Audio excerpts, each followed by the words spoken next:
Hello everybody, another guide here. I didn't get as many views as I thought I would on the top guide, but it seems like the responses were pretty involved and people liked it a lot and they were interested in more of this content. So I'm gonna do another one of these guides.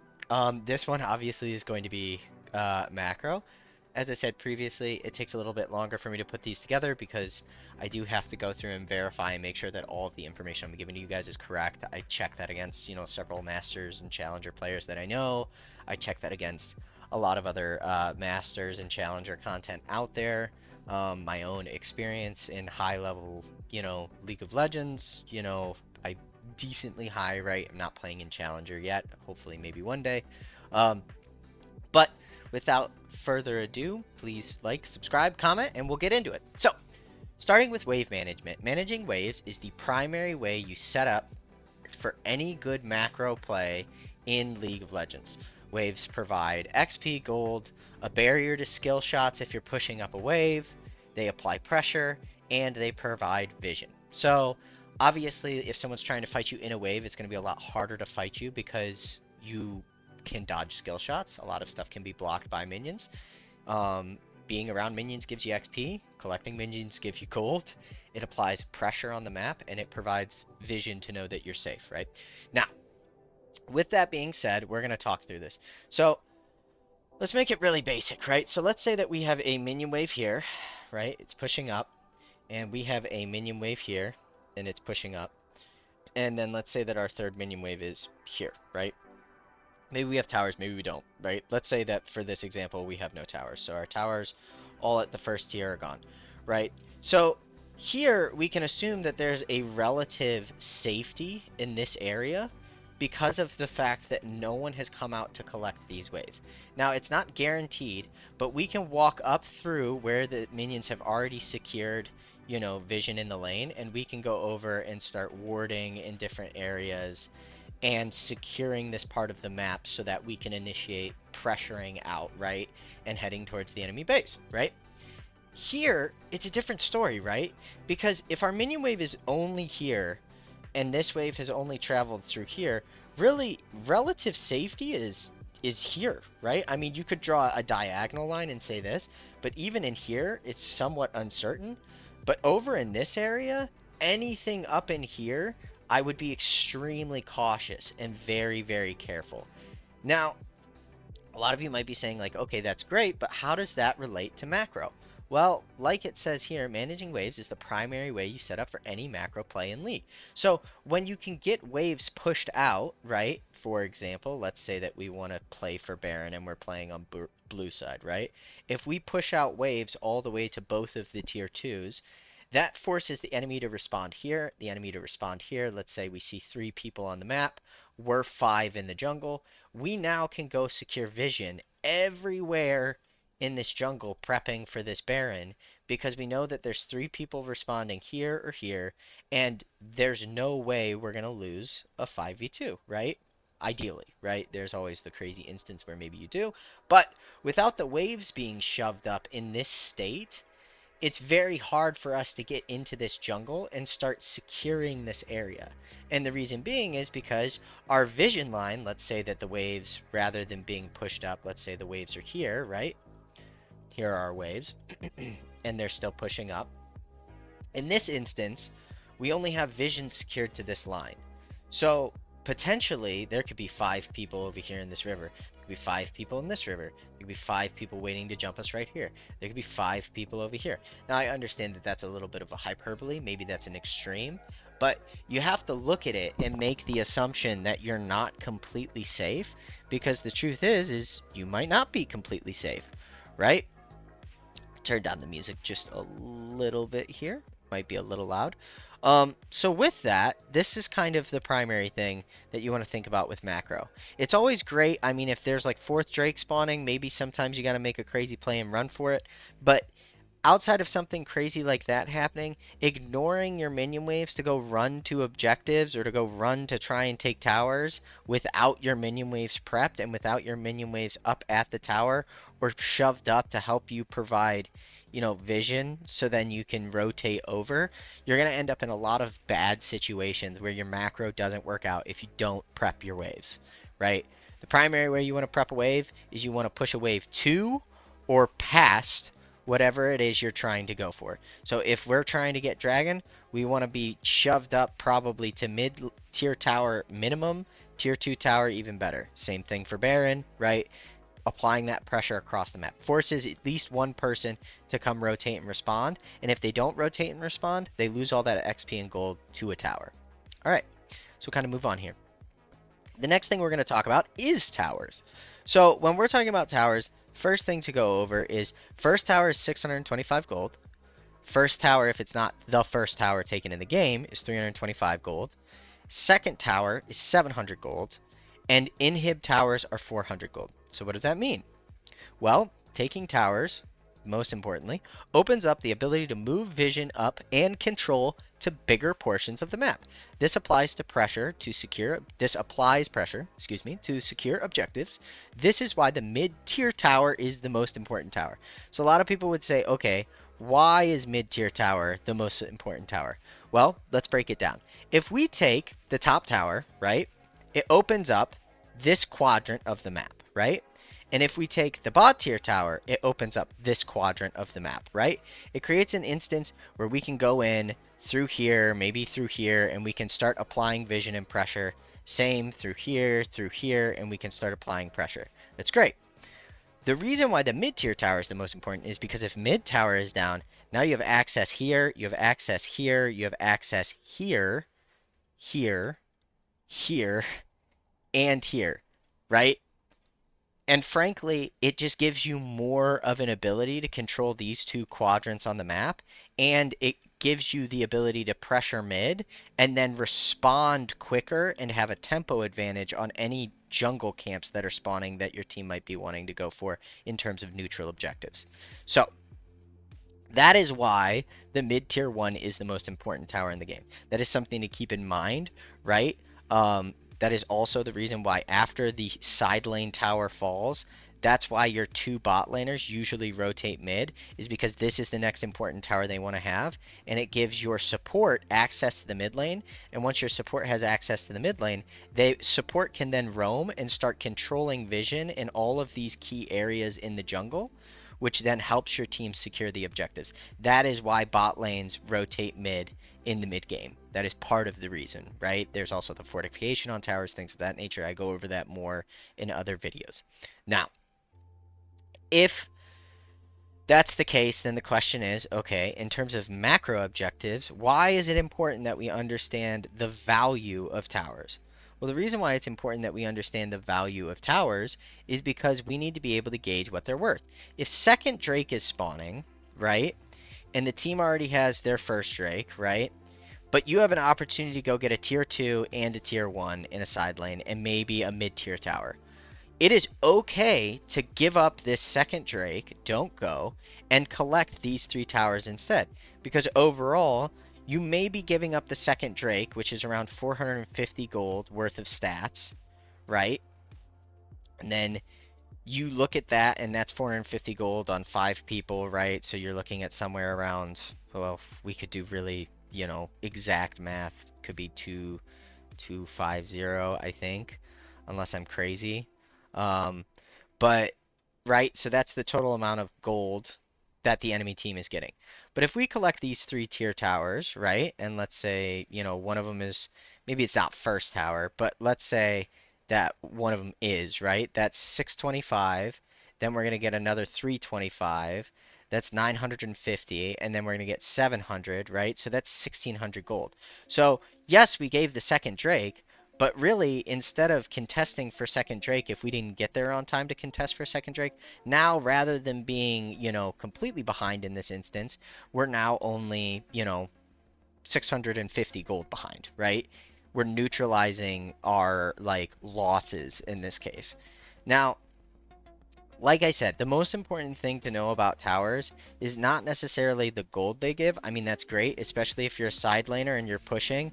You really want to focus on getting these outermost towers first, so then you can work your way to the innermost towers. The outermost towers first is usually always the rule of thumb in macro, because once you've eliminated all of these outer towers, it doesn't really matter. You know what? I'll show it this way in a diagram. It doesn't really matter to get a tier 2 when there are tier 1s still up for the most part. And here's why. Because if we eliminate this tower, right? And now we have this zone of control. Let's say this is the zone of control we have, right? This is the zone of control. Draw a diagonal line, kind of make this shape, right? Now we've eliminated both towers, right? The difference between this zone of control, right here, where we control everything here, and this zone of control, do you see the difference here? If I were to highlight this and say, okay, this is what you gain from getting a tier 2 in terms of zone of control, it's not really that much when you compare it to what you've gotten from the first tier tower, right? Now we're talking about macro, so we're talking about zone of control, right? We're not necessarily talking about the gold value. The gold value of getting the tier 2 is obviously very much worth it. Now, if you already have somebody else in a side lane and you don't want to put two people in a side lane in the mid game because then you're skipping out on giving your solo laners solo XP and gold, right? If someone's already down here, then obviously you want to be up here. Even if the tier 2 is the only thing up, right? Still a lot of gold to go for. But the most important thing that you understand about taking towers is the reason you take towers, excuse me, is for the gold and for the control it gives you on the map. All right, there's not a lot more to go over with towers, so we'll kind of move on to the next thing here. So now that we've talked about getting towers, we're going to talk about neutral objectives. Neutral objectives usually belong to whoever is ahead. The winning team will get more dragons because they are winning. If your team scales and you know that you're not at a place where you can fight yet, then sometimes it's better to give the first and second Drake because you know that once you scale, you'll be the winning team and then you'll secure the third, fourth, and dragons and so on, right? It doesn't matter if your team it gives the first and second dragons if you still end up getting soul or you end the game before soul, right? So it's all kind of relative. Whoever is ahead, right, and secures vision first. This is very important, right? You want to arrive 1 minute before spawning or earlier because you need to get wards down in key areas, right? So hypothetically, let's say that you're going for Baron, right? And you're playing blue side. You want to get wards here. You want to get wards on the back of the pit, wards up in this tri-bush, maybe some deep wards here, and ward there, right? Then you have a full zone of control around this objective where you can't be snuck up on, you can't be flanked, you're in control, you have the ability to start the Baron, disengage, and pick the fight on your terms, right? Now, likewise, let's say that you're getting here late and it's already spawned, and the mid laners walked this way and the top laners walked this way. Well, everything around here where you don't have fog is potentially a kill box. You could be walking into 5 people, and you've seen it happen in games before. People are like, "Oh, we gotta get the Baron. We gotta get the Baron. We gotta go. We gotta go. We gotta go." Right? Blah blah blah blah blah blah blah. But it wasn't prepped correctly. And if it's not prepped correctly, a lot of times it's just a suicide run, especially in a close game. Now, if you have the better team fight and you have someone like an Ornn who can just face check bushes for your team as 4 people kind of follow 1 or 2, then that's great. But if that's not the case, sometimes you got to give the objectives, right? You're late. If you are late to an objective, spawn, consider a trade. Now, what do I mean by that? Consider a trade. What does that mean? Okay, so let's say that the red side team, right? They got here first. That is a very ugly arrow. Let's say they got here first, right? They secured their vision. They used all their wards, right? Through here. They're all 5 here. Someone saw them with a blue ward, and they're starting the Baron. And you're not going to get there. But you do have a wave right here that's pushing up. Well, in this instance, try to take these 2 towers, right? You may not get the Baron, but you will get the towers. Now, what happens when you apply this maximum pressure push here, that forces a decision onto the red team over here. And the red team who has 5 people on Baron right here, now they have to make a decision. They go, okay, do we fully commit to the Baron, Or do we rotate over and try to stop them from taking our towers? Or do we send two people to try and stop them from taking our towers? And then they run into a 2v5, you kill those two people, and then, the blue team is able to transfer and move back over and then stop the Baron and secure, right? The point is that if you're late, it's very rare that you're going to be able to walk into a late objective spawn and win the fight. You're better off trading for something else on the map, right? If they're going to take Baron and Elder is up, that's great. Just rotate over and go take Elder, right? Now, when we're talking about neutral objectives, this is the biggest thing that is kind of contested in the community at the moment is what is the value of an objective, right? Is Baron worth more than third Drake? Is fourth Drake worth more than Baron, etc.? This is my opinion, and this is what I think should be the Bible. Elder Dragon? Elder Dragon is the #1 objective in the game, okay? It doesn't matter if you have Baron if you get aced. And chances are, if they have Elder Dragon and they're semi close to you in terms of fighting strength and they're not super behind, this team is going to win the game because they're just going to kill you. They're going to kill you 100%. Okay? So, Elder Dragon is the most important. Fourth Drake is the next important after that. Now, some of the Drakes are more valuable than others. That is a different thing to talk about. That's more in depth in terms of maybe a Dragon guide that I'll do later on. But fourth Drake is insanely important. The amount of stats it provides is unreal. No matter what dragon it is, the amount of stats that fourth Drake provides is worth more than Baron. A lot of times you can get fourth Drake and it will make your team strong enough to outlast a Baron siege, and then when the Baron wears off and the siege is over, you still have the fourth Drake buff for the rest of the game, right? So you can fight the next Baron.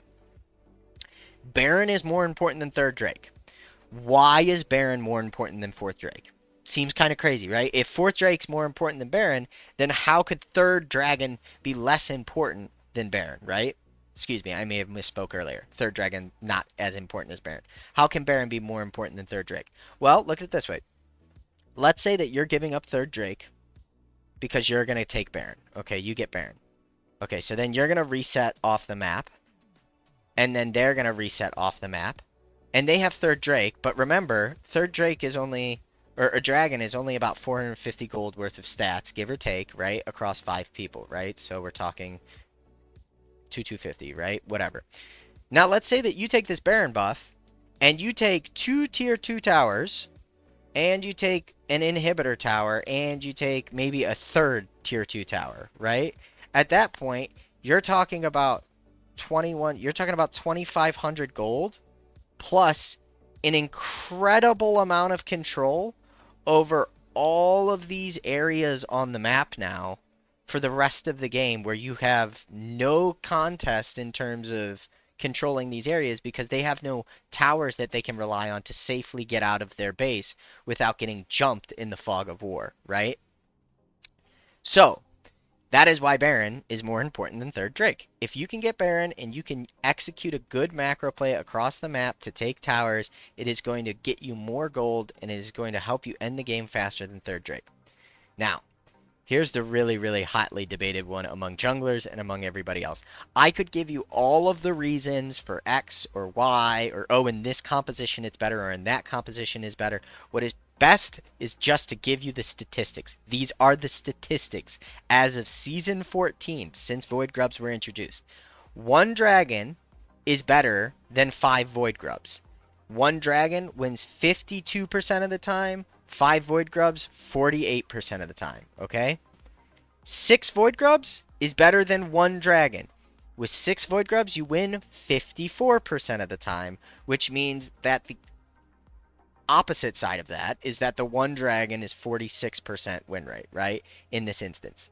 However, 2 dragons versus 6 Void Grubs is 56%, which means that the counter would then be 44%. Okay? So at the end of the day, when you look at it, dragons are worth more than Void Grubs. It's just the way it is, right?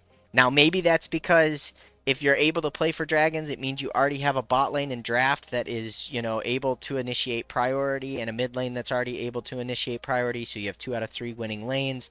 So that feeds into these statistics, right? and kind of helps the general overall consensus, maybe that's it. Maybe that's why, right?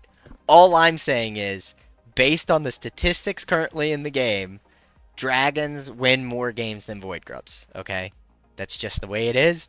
We could go back and forth on this for some time, but that's kind of the facts. All right, so I hope this kind of helps you understand how to play around the neutral objectives and everything. And now we're going to go into the next part of how to play around the neutral objectives as a team. Split pushing. This is probably one of the biggest points of contention for top laners and their teammates, or mid laners and their teammates in the entire game. Okay, so we're going to go through this from the red side perspective, and we're going to put it this way. So let's say Baron's coming up, it's 20 minutes, and your top laner, let's say it's a Tryndamere or whatever, is escorting a wave, and the wave is right here. If the wave is right here, 10 seconds before this objective spawns, and he's about to hit this tower, and then he can hit this next tower, then it's a good split push. Let's talk about it. Split pushing is a way to create 2 points of pressure on the map. This is meant to be done by a champ that doesn't team fight or is running TP. Running TP being a very key thing here. This is all about arriving at the tower on spawn, which is what I just talked about. If you're a split pusher, you want to time your wave crash to hit the tower at the same time as the objective spawn. Why? Why is this the case? Because it forces somebody to respond, and then you can either walk and get tempo advantage, or you can TP for a tempo advantage to force a 5v4 for the objective you want. Now, what if you're saying, hey, I'm playing Tryndamere with Flash Ghost. I'm not a team fighting champion. I'm not good at it. I don't want to team fight. I don't even have teleport. Okay, then it's very important for you to arrive at these towers when the objective spawns. Why? Because then your team has the ability to kind of poke and pressure without fully committing to a fight. And while 5v4 or a 4v5 rather for your team is going on over here, as long as it doesn't end in a massive int, you should be able to get 1 tower, 2 towers, 3 towers, and the whole time this is happening, this team, the blue team, will say that we'll put them in yellow, right? The blue team that's over here trying to secure this objective, they're panicking. Why are they panicking, right? It's a great question. The reason they're panicking is because there's 2 points of pressure on the map. There's the side lane push, which is a point of pressure, right, that has to be responded to, and then there's the Baron that they have to respond to. Now they have to deal with both of these in a timely manner, and the reason why is because if they don't deal with both of these in a timely manner, your team is going to end up collecting gold here, collecting gold here, collecting gold here, and all of the XP and gold from all of the minion waves all the way through, right? Likewise, if they don't respond in a timely manner, there's also the chance that your team steals the Baron and or pushes them off of it, and then they don't get anything in this exchange, and you still secure all of this gold.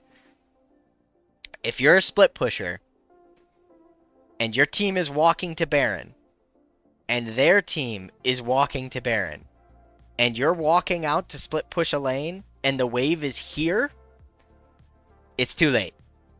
You are not split pushing correctly. You are not helping your team by doing this. This has no pressure. They will fight here. They will end this fight. They will recall, and they will get back out on the map probably before you even get over here, right? So it's very important. Kind of change the lines here so we know which team we're representing. It's very important to know the kind of timing behind split pushing, right? So if you mistime it, and you're pushing out, right? And your wave is here, but your team is here and the enemy team is here, right? It's not worth it. So I guess a good question is, how can you tell, right? How can you tell if what if I'm really good at split pushing and I can push the wave super fast, and I've got another spawning wave coming in, and it's like right here, etc., right? How can you tell? The 2 best things to go over when you're doing a split push and you're either a mid laner or you're a top laner with TP, or you're a split pushing champion and this is your plan, is you have to ask yourself, is the pressure you're creating relevant? Which means, is it going to hit an objective in time to be relevant pressure? And are you fast enough? Are you fast enough to get there and get here and get here before this is taken, right? Now, what does that mean? What do you mean, am I fast enough? Well, if you're a Mundo who doesn't have Demolish, or you're an Ornn who doesn't have Demolish, you're not taking these towers. It's not happening. You're not built for it. Your champion's not good at it, right? Now, on the other hand, if you're a Tryndamere or an Urgot or a Nasus who's ahead and has Hullbreaker and is just destroying towers, it's different, right? So you got to ask yourself, am I fast enough and is the pressure relevant, right? That is the key to split pushing. Now, for all of the other people who aren't split pushers on the team and they're wondering like, well, how is this relevant to me? If you have a teammate and they're here and they're pushing into these towers and they're collecting these waves and they're forcing the team to respond, don't hard engage here. Don't force a 4v5, right? If it's a 4v5, you're at a disadvantage. Just poke, poke, poke, poke, poke. If your team pushes them off but doesn't get the Baron, you win. That is overall a win for you, okay, as a team, because you're going to collect all of this global gold. Now, if you hard engage because you're tunneled on only getting the Baron and you can't see the rest of the macro play going on and you guys die 4v5 and your split pusher was in the right position to take all three of these towers and you could have just stalled this fight out, you guys are in the wrong.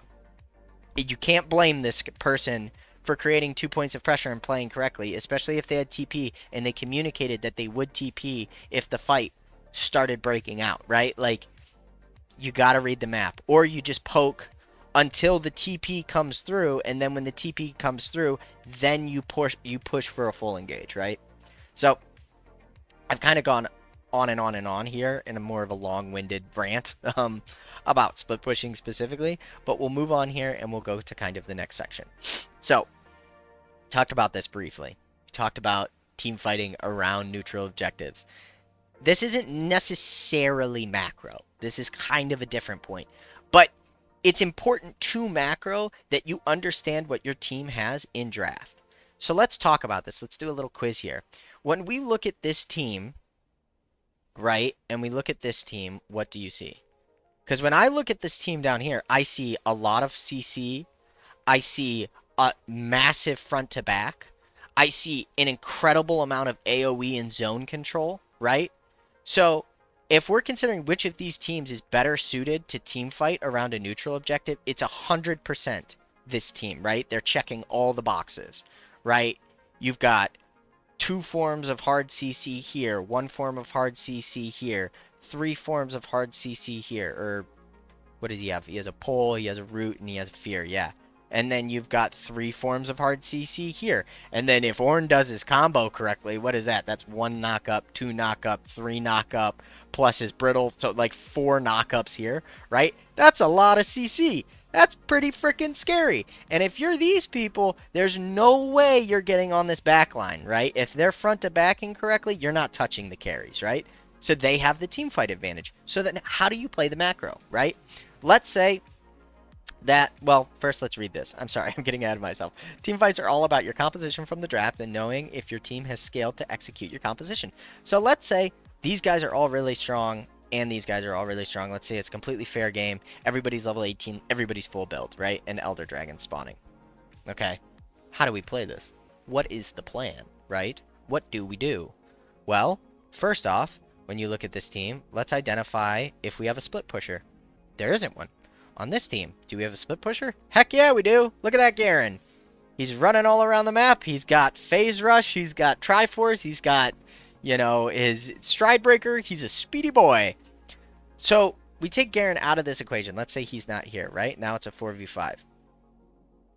What did we say the goal is in a 4v5 situation when you're playing around an objective and you have a split pusher pressuring the base? So this is our split pusher, right? And these are our 4 that are in the fight, and these are our 5 who aren't in the fight. Well, we said that what do? You poke. You pressure, you push them off of the objective via damage, not via an all in, right? Because if you all in this team with these four, 100% dead. So what do? You just keep spamming abilities. Just keep spamming abilities from range. Ranged, ranged, ranged, ranged, ranged, ranged. And by the time Maokai is at half health, and Amumu is at half health, and Ornn is at half health, they're going to want to start backing off. They're going to get scared because they're not going to want to just stand there and die, right? So they're either going to have to pull the trigger on a full engage, or they won't pull the trigger on the full engage, or they'll fumble the full engage, and they'll have a sloppy full engage, and your team just disengages, everybody lives, and then you just go straight back to poking them, right? And the whole time, potentially, Garen could be, topside just running down the base almost at the Nexus, right? It's important to know what kind of team fight you have when you look at a composition. The reason why this is important is because so many people are focused on like, well, let's team fight, let's team fight, let's team fight.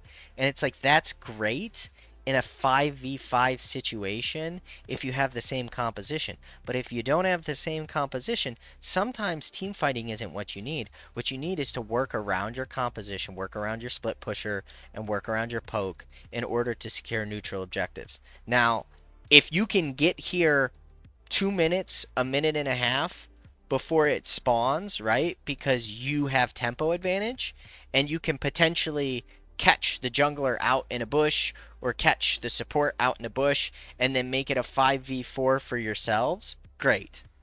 But even then, let's review the information we have.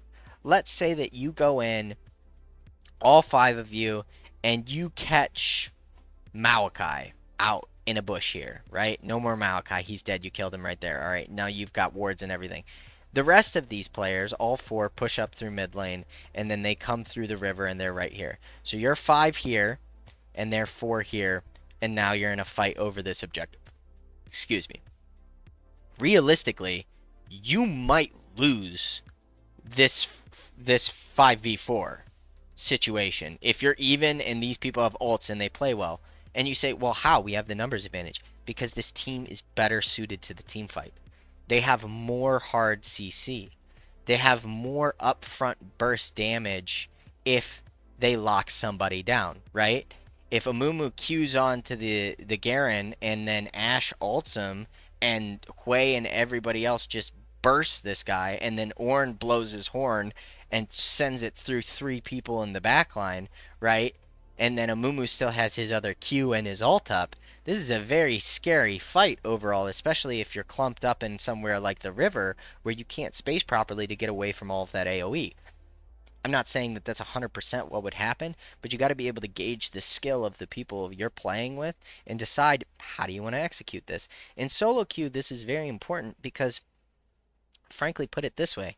Let's say that your bot lane's griefing, because it happens quite often, and let's say that these are your only 3 good players. Well, then that makes it really, really simple. You're going to let this guy split push. You're only going to poke with these 2, and you're never going to full engage. Why? Because these 2 people are garbage, right?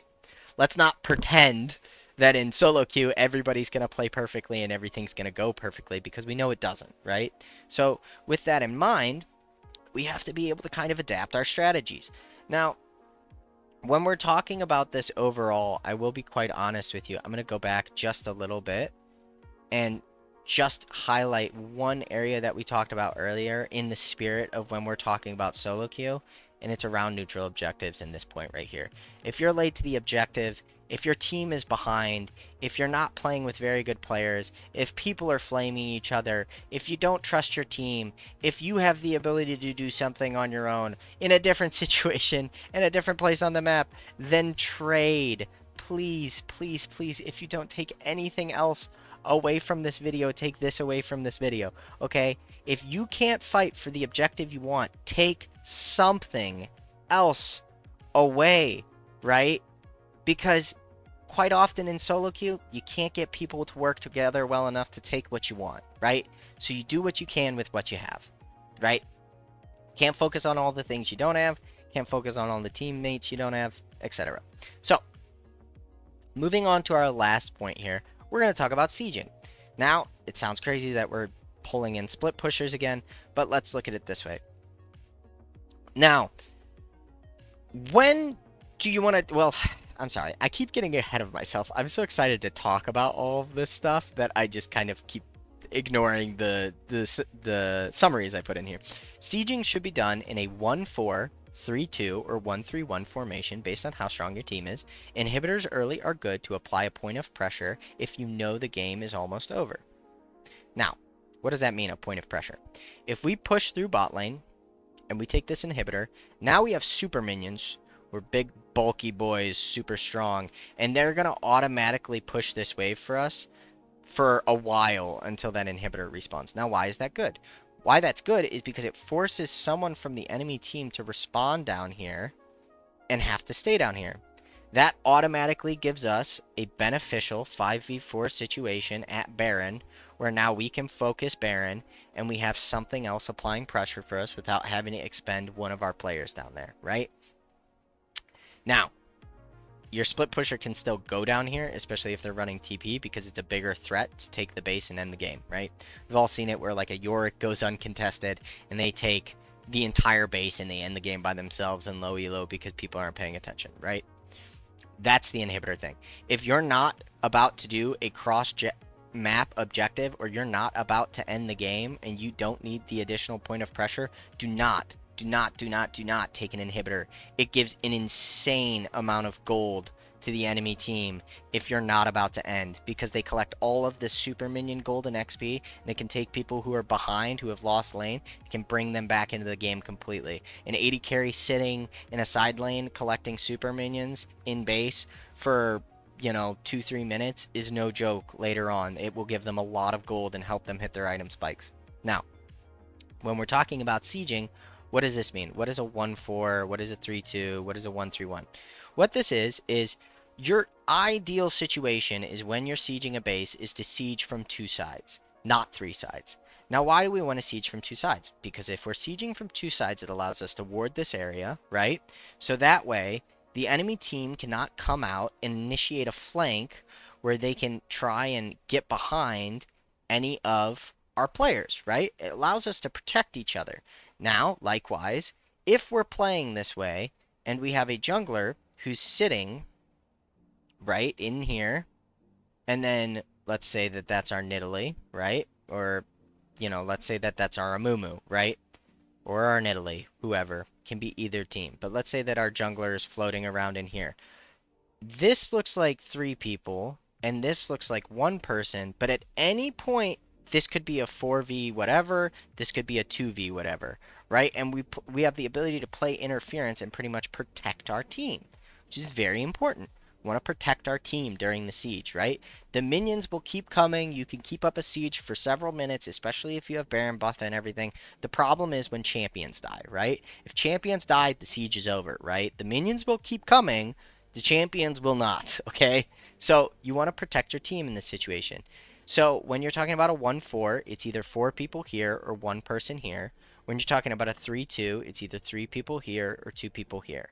You normally don't want to put 3 people in a side lane and 2 people in the middle wave, because mid lane is what gives you the most access to the openings to ward and this area, and mid lane is where you can apply the most pressure, right? That allows you to transfer easily over to other sides of the map. So normally it's either 1-4 or 3-2, and then you're going to ward this area. Now, I hear it. I hear everybody saying it. Well, what's this last one? A 1-3-1. A 1-3-1 is extremely hard to pull off. And the reason why is because when you look at this situation, right, where you have 1-3-1, this person is super far away from this person and vice versa. So if 5 people go top or 5 people go mid or 5 people go bot, it is constantly and almost always going to end up being a 4v5 fight at best. So you're always at a number disadvantage when you do a 1-3-1. So the question is, okay, then why do you do it and when do you do it? You only do a 1-3-1 when you have very strong side laners. So let's say that we have a Fed Tryndamere and a Fed Fiora, right? And we take those two and we say that instead of having a Hui mid, right, and instead of having a Ornn top, we have a Fiora, right? Let's just replace these two. Well, then we're going to send Maokai, Ashe, and a Mumu down mid, right, in a 1-3-1, where Ashe can be protected by our two frontline bodies. And then Tryndamere and Fiora are going to go be our side laners because they're so strong in the side lanes that it's going to take one or two people to stop them, because if they don't send one or two people to stop them, they're just going to dive them, kill them, take the tower, right, and continue on their way. So 1-3-1s, not ideal. Very dangerous. A lot of times, the only time you will see 1-3-1s executed and executed correctly is in pro play, because it's something that's very difficult to do. I don't recommend it.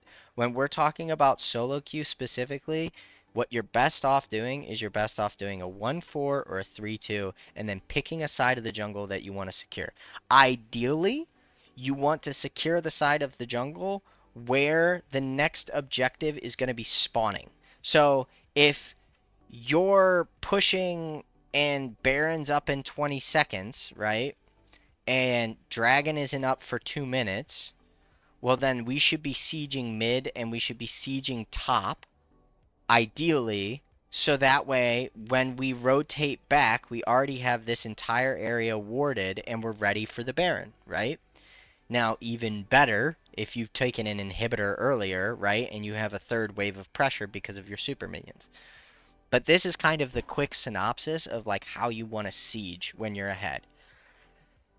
This is a lot of information to digest. This is meant to be kind of an overall guide on like several key things when it comes to macro and League of Legends. We covered split pushing, we covered team fighting and compositions, we covered wave priority, we covered how to set up numbers advantage, we covered why you push out waves, what areas of the map you're looking to control when certain towers go down, which towers are the most valuable. We covered gold. We covered, which neutral objectives have the most value. There's a lot of information in this, okay?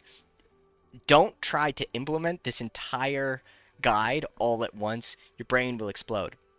And probably one of the most important things to take away from this guide is that no matter what you're doing, you have to remember that these people, they may not know as much as you, okay? You do your best to do macro and trade where you can to make intelligent decisions to pressure the enemy, to try and end the game, to try and get their nexus first. But these other people might have no clue what's going on. They might be absolute bonobos.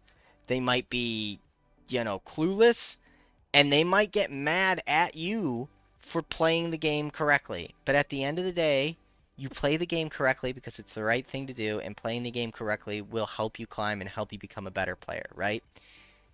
You can't always follow your team even if they're making the wrong well, I should preface this. You follow your team even if they're making the wrong decision if you don't have the ability to, take something on return. For example, if you can't get bot and take this tower before your 4 teammates run to Baron and fight a 5v5, then don't, or 5v4 rather, don't go and do, the bot lane tower. Go to the Baron with your team. Make it a 5v5. Increase their chances of winning at least a little bit. Now, when we're talking about macro, people have a tendency to look at this and say, like, well, these are the rules. This is the way the game works. League is a strategy game. I know the strategy. I know what the right decisions are, and everybody should be making them with me. They're not going to, okay? It is a flexible game. It is all about adapting. What is good is to know what's optimal, and then from what's optimal, we adapt to do what we can. Sometimes you'll see the perfect macro play and you'll execute on it and it'll be a big win. Sometimes it won't even be an option to do the perfect macro play, so you're going to have to figure out what you can do in return. Maybe you can't get minions, right? Maybe you can't get towers because everything's pushed in and you can't get access to these, but you see 5 people at Baron. Well, if you don't have minions and the minions are just coming out of base and they wiped all the waves, maybe try and take the jungle camps, right? Do something. Do something. So that's about it. That's all I have for you guys. Like I said, I know there was a lot of information in this. Please like, comment, subscribe. Tell me your thoughts. Tell me what you agree with, what you disagree with. Like I said, a lot of the information I put in these guides, I get it from challenger guides from very high level players I know and talk to, high level player coaches that I interact with, that I watch. I try to vet this information and make sure that what I'm giving you is optimal, is honest and truthful, and will help you improve. So if you see something you don't agree with it, you think it should be different, let me know. But I will see you guys in the next one, and I hope you enjoyed.